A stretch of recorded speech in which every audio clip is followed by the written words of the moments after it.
Welcome.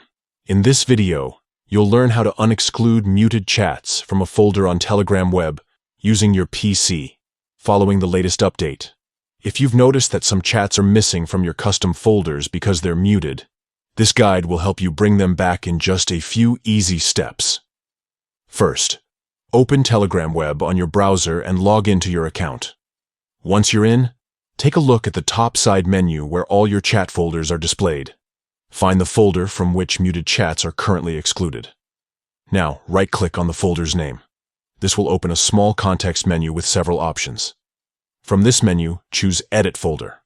This will bring up the folder settings, where you can manage which chats are included or excluded from that specific folder.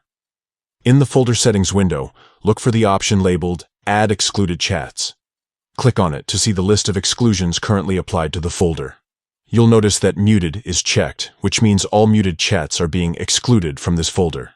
To unexclude them, simply uncheck the box next to Muted.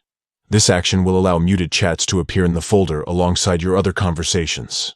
Once you've unchecked Muted, don't forget to click Save at the bottom of the settings window. This will apply your changes and update the folder immediately. Now, when you return to your folder, you'll see that all muted chats are back and accessible, just like your other chats. That's all it takes. With these simple steps, you can customize your Telegram folders to include muted chats, making sure you never miss an important conversation, even if it's muted. If you found this guide helpful, be sure to check out our other tutorials for more tips on getting the most out of Telegram web. Thanks for watching.